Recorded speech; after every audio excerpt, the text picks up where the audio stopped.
না স্যার, পারবো না। ঠিক আছে, বসো। চলো আমি তোমাদেরকে বলে দিচ্ছি পাবলিক পলিসি বা জননীতি কাকে বলে। স্যার যে কেন আমাকেই দেখে কে জানে।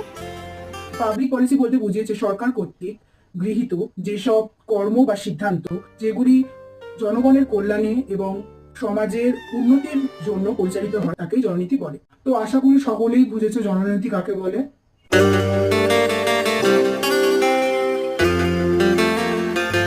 তো চলো আজকে বেশি আর পড়াবো না, ঠিক আছে? আজকে আমার মুডটা ভালো নেই, তো তোমার সাথে একটু গল্প করি।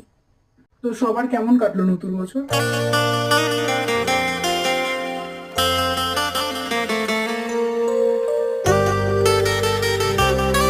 আচ্ছা, তোমরা সবাই আমার দিকে এরকম হা করে কেন তাকিয়ে যাবো? তোমরা একটু অ্যান্সারও তো দিতে পারো।